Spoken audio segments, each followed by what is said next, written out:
How are you? कैसे हैं आप सभी लोग? So today I will talk about React JS. आज हम एक अपना रिएक्ट जेएस का पहला लेक्चर स्टार्ट करने वाले हैं and I will let you know each about React JS, the introduction to React, and this is a very basic React JS tutorial which I am going to show you. And इसके बाद आपको react JS में कोई problem नहीं आने वाली है।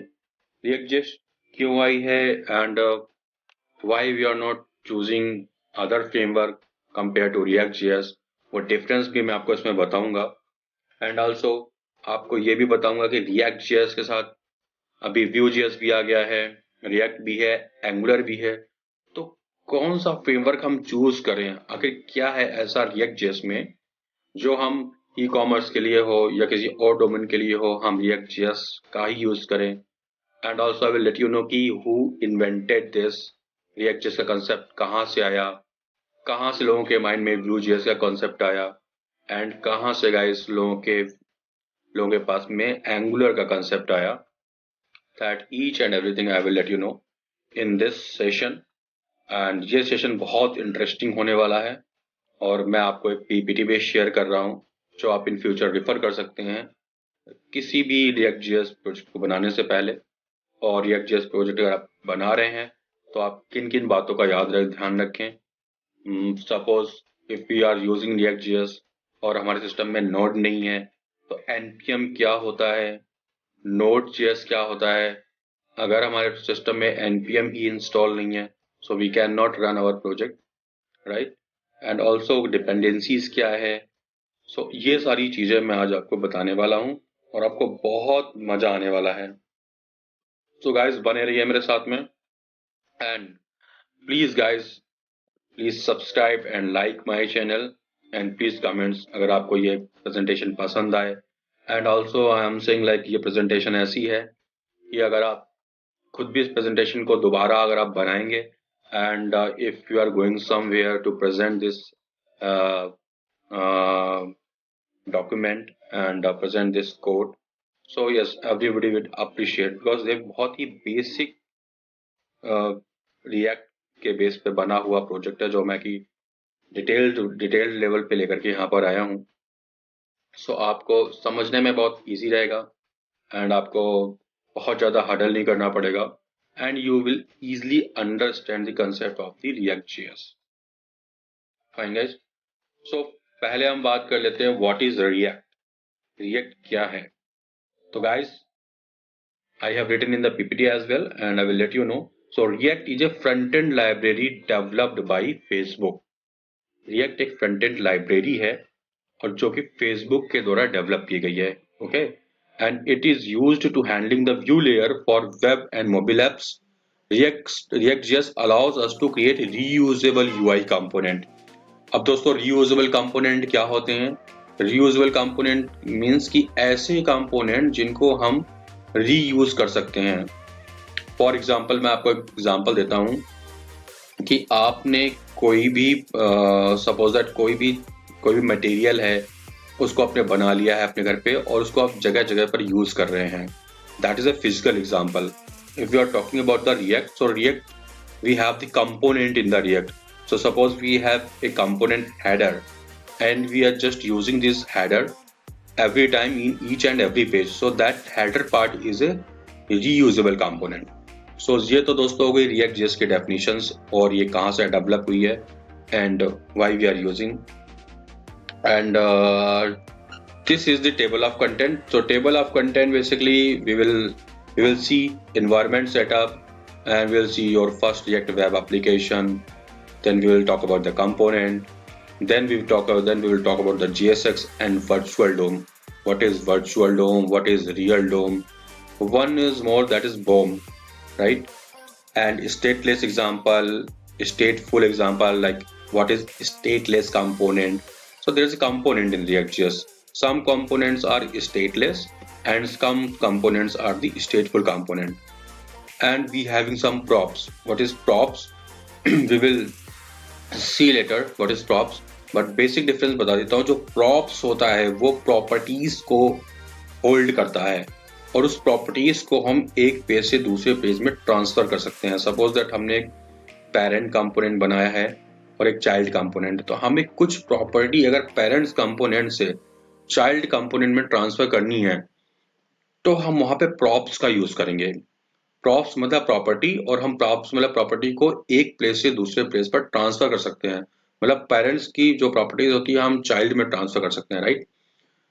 Now दोस्त डियर, पहले हमारे पास में रिएक्ट क्लास बेस्ड कंपोनेंट होते थे और अभी हमारे पास में रिएक्ट हुक्स आ गया है जो कि बहुत ही एडवांस है। जो क्लास बेस्ड कंपोनेंट है उनकी जो कोडिंग है वो थोड़ी सी हैक्टिक लगती है, बट अगर आप फंक्शनल कंपोनेंट की या हुक्स की बात करेंगे तो ये बहुत ही सिंपल बना देता है एप्लीकेशन को। हुक्स में हम स्टेट एंड सेट स्टेट्स होती हैं। सपोज दैट फिजिकल एग्जांपल अगर लें तो जैसे आपने कोई पानी होल्ड करा, आपने एक वाटर लिया, you have taken a glass of water. तो what is your state? State is you are holding a glass of water, right. Now you have drink that water, अब आप उस पानी को पी गए। तो सपोज मानिए कि आपकी सेट स्टेट क्या होगी कि आपने वो पानी फिनिश कर दिया। तो स्टेट क्या थी? You are holding an a glass of water. And the set state क्या हुई? You are just drink that water. तो इसको फिजिकल एग्जांपल के रूप में हम लेते हैं, बट अगर हम रियल की बात करें तो हम कोई फंक्शन है जिसको हम जिसमें कुछ भी हम प्रॉपर्टीज है, सपोज हमने नेम लिखा है, name equals to blah blah blah X Y Z, और फिर उस नेम को हम बदल रहे हैं, उस नेम को हम कुछ भी कर रहे हैं, टॉम कर रहे हैं, जेरी कर रहे हैं। तो एक स्टेट में जो नेम था हमारे पास में वो पहला नेम था, बट हमने सेट स्टेट किया, मतलब उस नाम को चेंज कर दिया। तो मतलब उस स्टेट के साथ हम खेल गए, उस स्टेट को हमने स्टेट से सेट स्टेट कर दिया।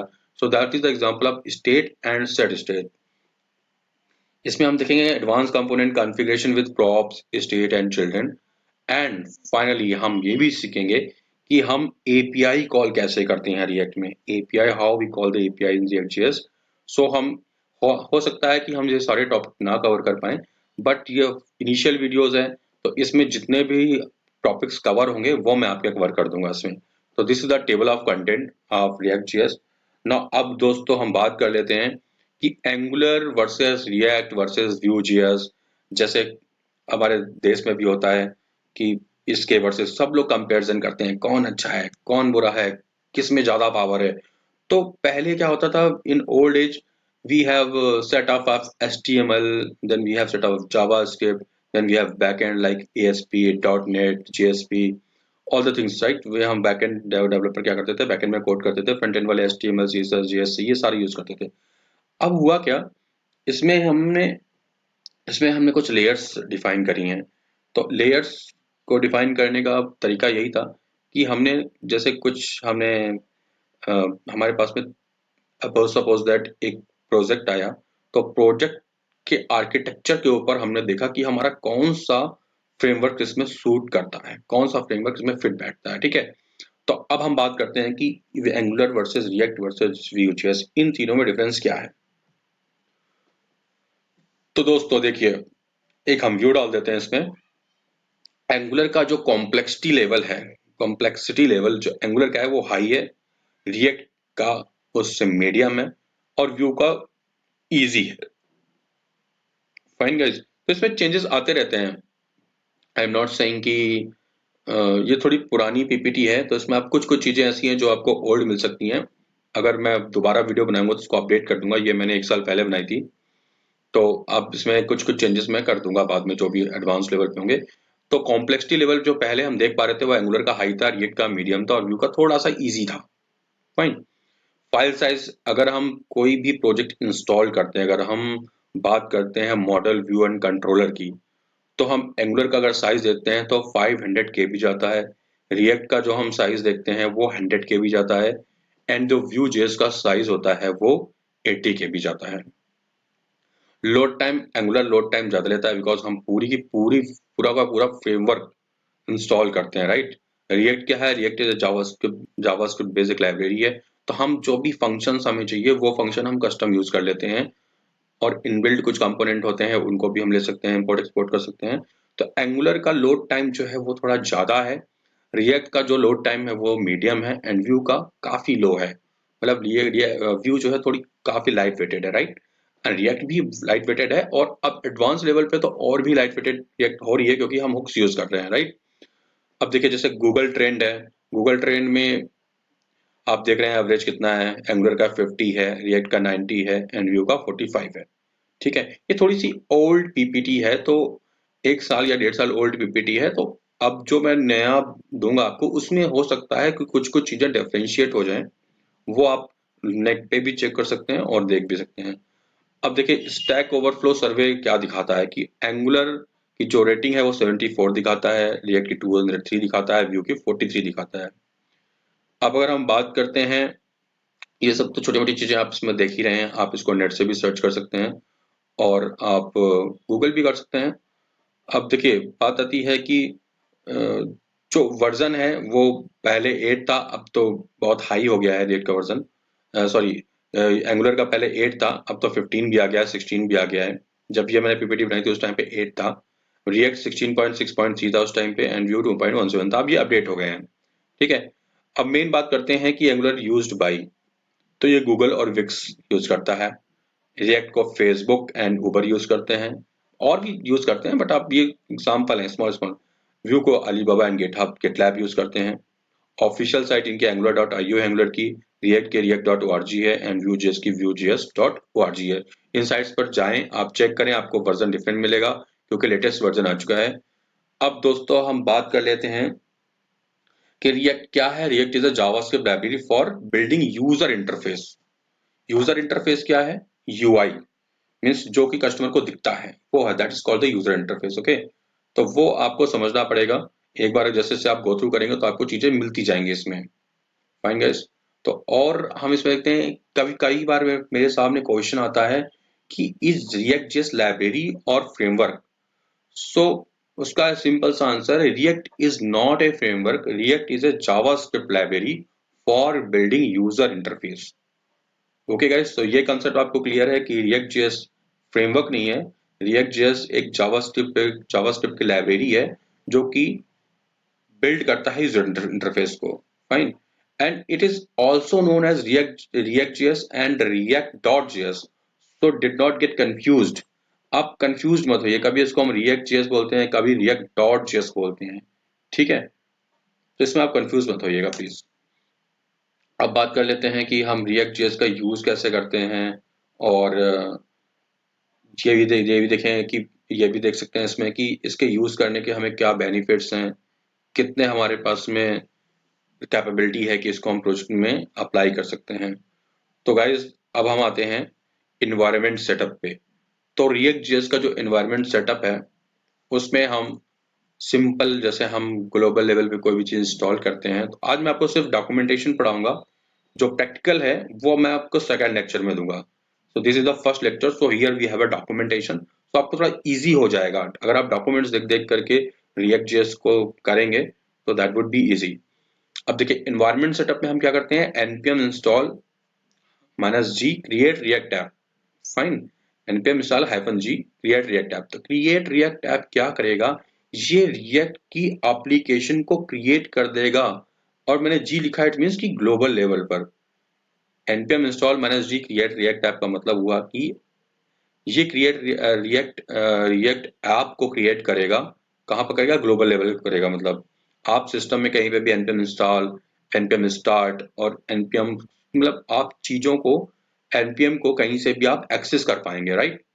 और npm से पहले आपके पास होना चाहिए नोड। अगर आपके पास नोड नहीं है तो आपका ये नोड पैकेज काम नहीं करेगा। तो आपको नोड जेएस आपके सिस्टम में होना ही चाहिए, तभी आपका npm इंस्टॉल, npm स्टार्ट, ये सारी चीजें वर्क कर पाएंगी। उसके बाद हम क्या करते हैं, क्रिएट रिएक्ट ऐप। अब देखिए क्रिएट रिएक्ट ऐप क्या करता है, ये रिएक्ट ऐप क्रिएट करता है और हमने नाम दिया है रिएक्ट हुक्स। आप इस नाम को चूज करके अपने प्रोजेक्ट का नाम दे दीजिए, जैसे create react app, modern app, create react app. अगर आपकी साइट अगर आपकी कोई कपड़ों की है, क्लॉथ्स की है, तो आप लिख दीजिए create react app cloth sites. तो आप कुछ भी लिख सकते हैं, ये नाम आप कुछ भी लिखते हैं, बट क्रिएट रिएक्ट ऐप आप लिखेंगे और अपनी साइट का नाम देगा, तो इस नाम से आपकी ऐप एक बन जाएगी। विजुअल स्टूडियो अगर आप यूज करते हैं तो आपके लिए बहुत ईजी है। विजुअल स्टूडियो के टर्मिनल में जाइए, टर्मिनल में जाकर के उसको वहां पर आप लिखिए क्रिएट रिएक्ट ऐप और जो भी आपकी साइट का नाम है वो लिख दीजिए। तो वहां पर आपकी रिएक्ट ऐप का प्रोजेक्ट पूरा का पूरा क्रिएट हो जाएगा। इसका स्ट्रक्चर मैं दिखाऊंगा, मैंने पीपीटी में डाला हुआ है, तो वो इस टाइप से कुछ बन के आ जाएगा। अब गाइस हम बढ़ते हैं नेक्स्ट स्लाइड पर, वहां देखते हैं।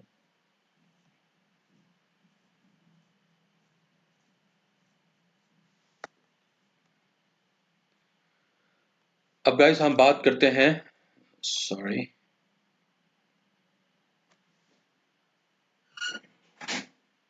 रिएक्ट फीचर्स की। तो रिएक्ट फीचर्स क्या होते हैं? रिएक्ट फीचर्स जैसे जेएसएक्स है, कंपोनेंट है। तो जेएसएक्स क्या है? JSX is a JavaScript syntax extension. JSX is JavaScript syntax extension है, and it is not necessary to use JSX in React development. कोई जरूरी नहीं कि हम जेएसएक्स यूज करें, बट जेएसएक्स यूज करना, जेएसएक्स इसे ये बहुत इजी एंड लाइट वेटेड है, इसलिए हम जेएसएक्स यूज करते हैं। बट मैंडेटरी नहीं है, आप नहीं यूज करना चाहे तो मत करें, but it's recommended because it's very light weighted and support to React. So React को सपोर्ट करता है और ये काफी लाइट वेट होता है। अब आते हैं कंपोनेंट्स। रिएक्ट में कंपोनेंट्स क्या होते हैं?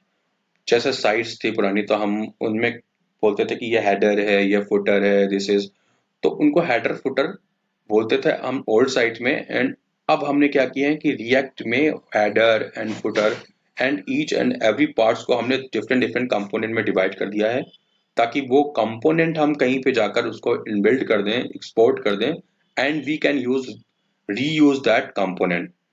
सो this is all about the components. Header is a component, logo is another component, search box is another component, and these we can mingle in our website. So if we can take an example of any other website, suppose you can open any website in your system and see, so there would be a component. You can see, like if I will draw here, so see, if you are just creating a static structure, so this is the body part. And if I type talk about the header, थोड़ा colour change कर लेता हूँ। Fine, suppose this is header, right? So this header, so this is the header part. So this header part is a header component. So this header component applicable in whole the application. Wherever we want to export and import, or import or export, we can just do that. So this is the component. If we want another component, so we can create another component. We just create any footer component in the bottom, so that would be a footer component.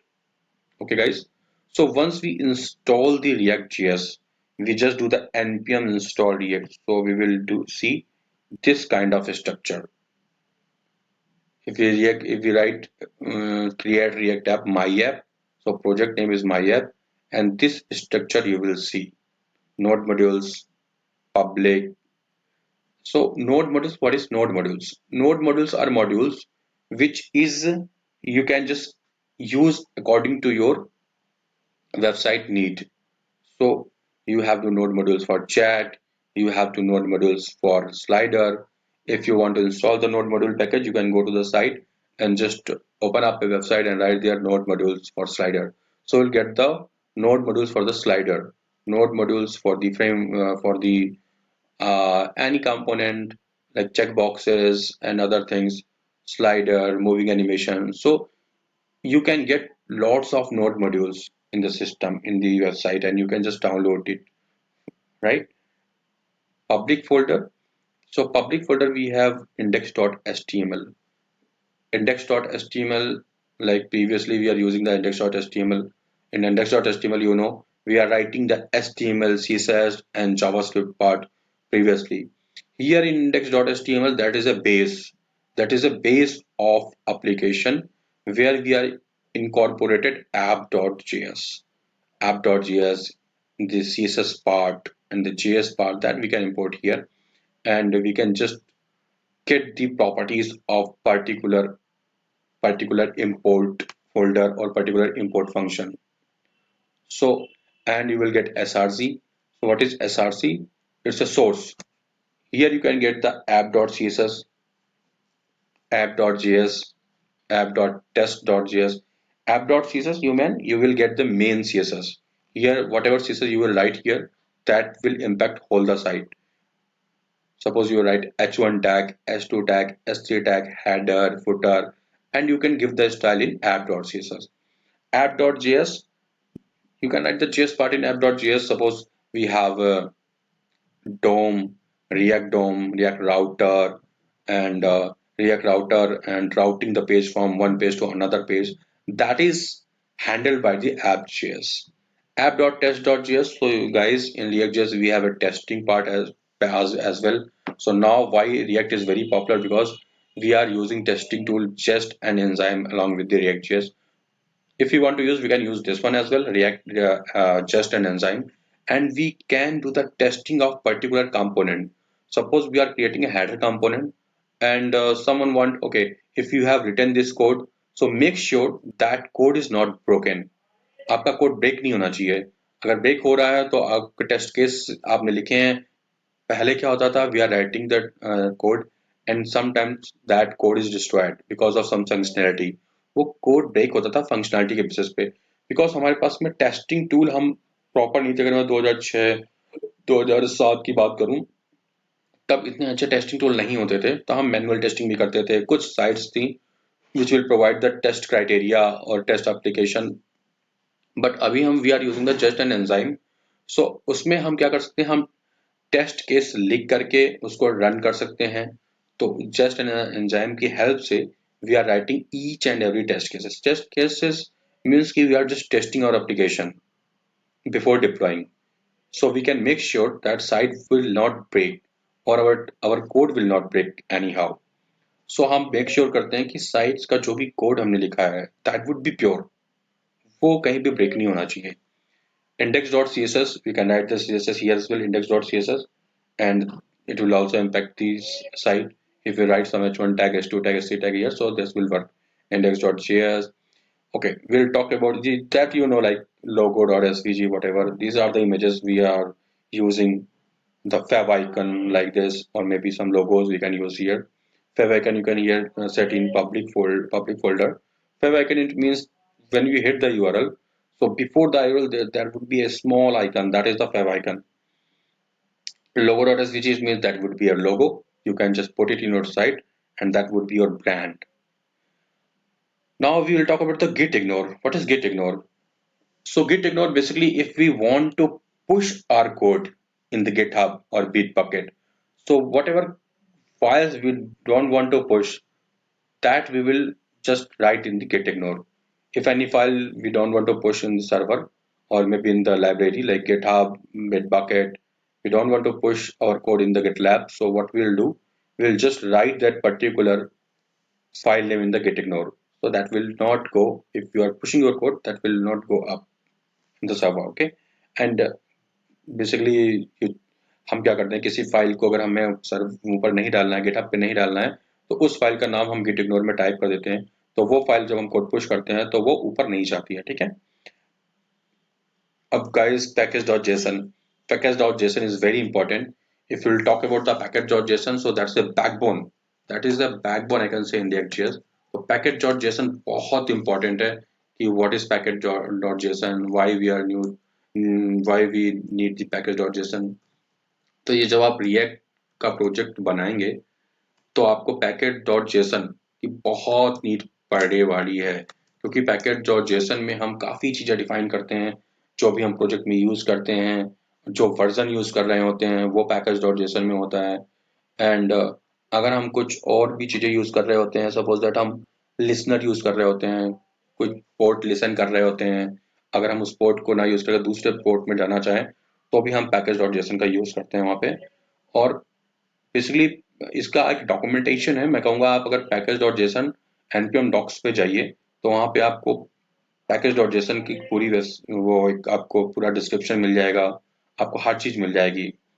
तो उसमें आपको पूरा documentation मिल जाएगा, वो आप देख लीजिएगा वहाँ पर. और इसके लिए हम बेसिकली npm CLI है, आप npm CLI भी देख लीजिएगा, है ना. इसमें पॉलिसीज भी आपको मिल जाएंगी, इंटीग्रेशंस पार्ट मिल जाएगा, पैकेजेस एंड मॉड्यूल्स आपको वहाँ पे देखने को मिल जाएंगे. फाइन. तो अबाउट npm, इसके बारे में पहले आप पढ़िएगा. फाइन. तो this is our basic documentation part. फिर हम जब थ्योरी पे आएंगे then you will get the concept कि how we are using it. First we are learning that, and then if you will use that particular part, then we will see, okay, this is we are using what we have learned earlier in the docs. Okay guys, so now we will come to the stateful and stateless component. So stateful components are keeping track of changing data.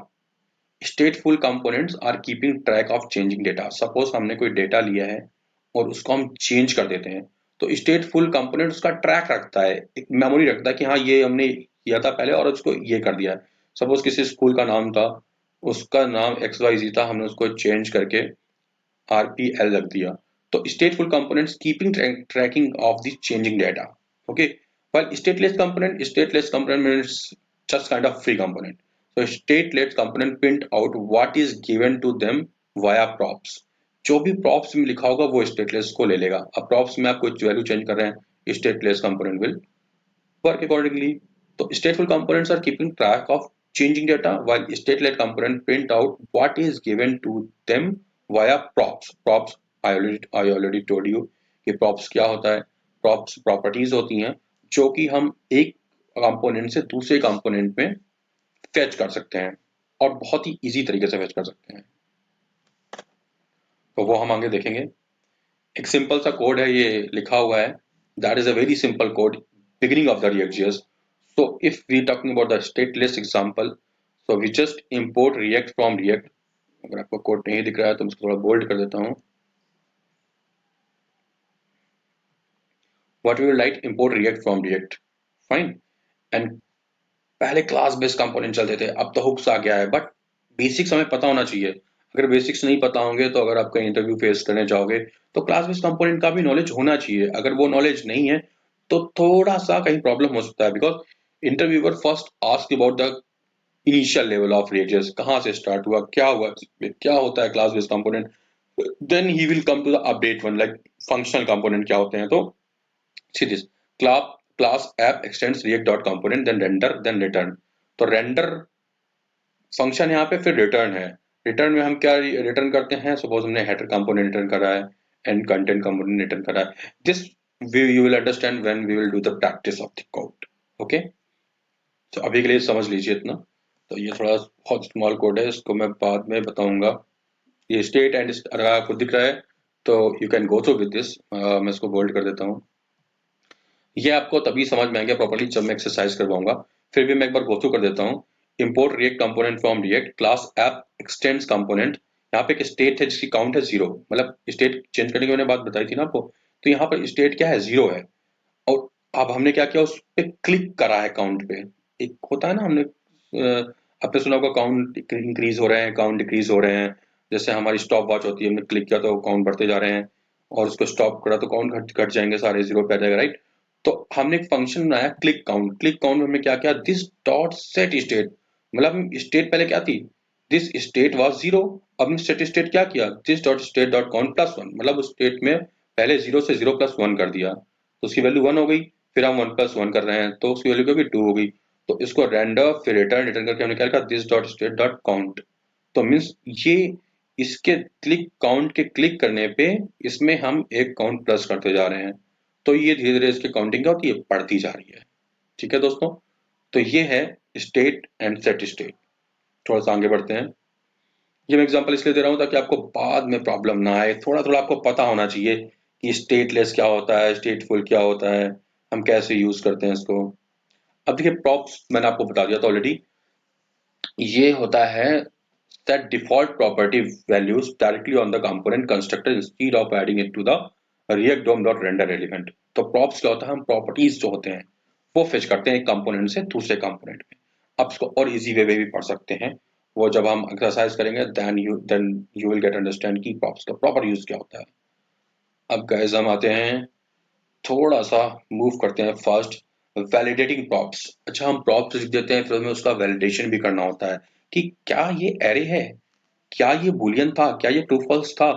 तो हम एक valid props क्या करता है, validation करता है कि अगर हमने कोई स्ट्रिंग लिखा है और हम उसको एरे की तरह बिहेव नहीं कर सकते हैं, तो वो प्रॉप्स प्रॉप्स एक हमारा आपकी प्रॉपर्टीज वैलिडेशन होती है जो बताती है कि हाँ this is the correct, this is an array, this is an Boolean. हम बुलियन को एरे नहीं कह सकते या एरे को बुलियन नहीं कह सकते।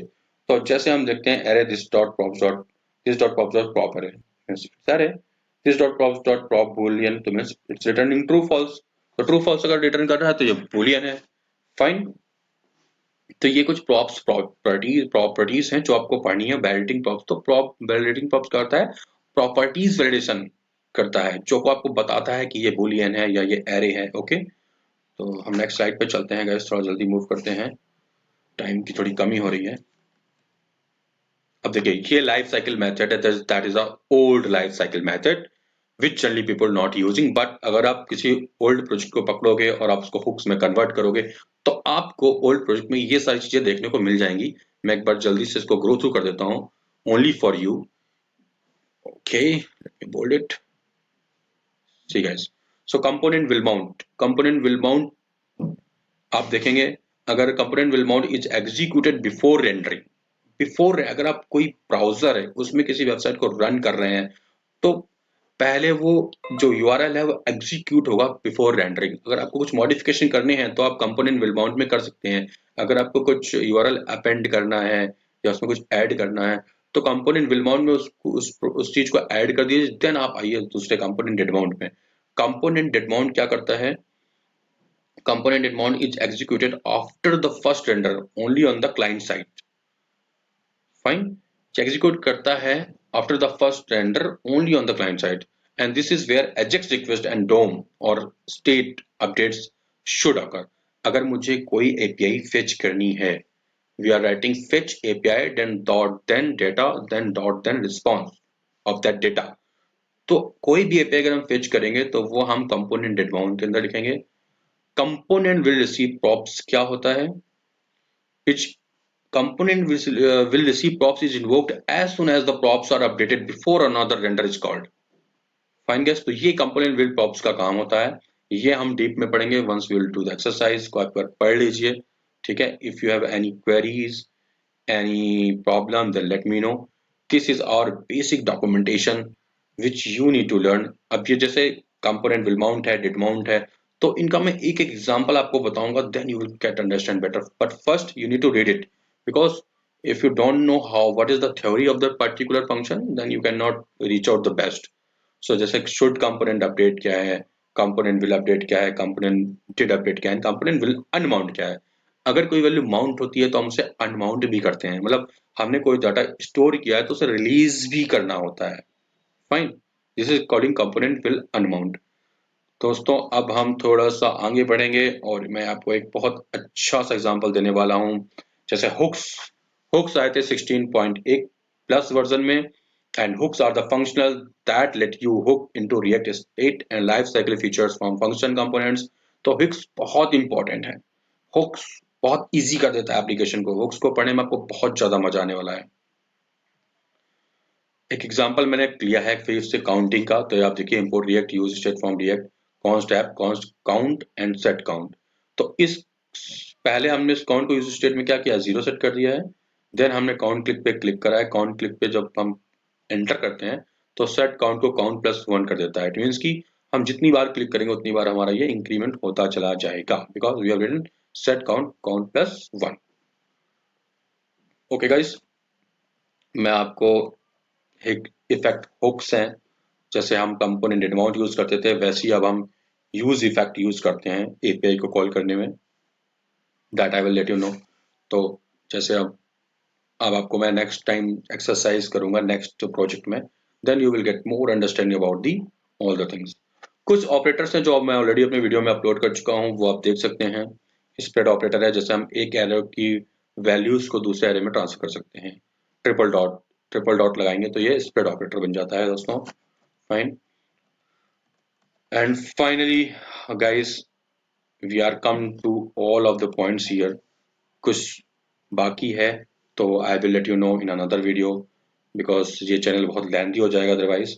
So okay guys, we'll meet soon and please like and subscribe and comments in my videos। So this is the basic documentation of the React.js। So boom guys, we will meet in the next video। तब तक के लिए आप please keep practice, आप practice करते रहिए for the code, and please just see this documentation, and if you find it's a knowledgeable and good for you, then please like, subscribe and comments. Thank you guys.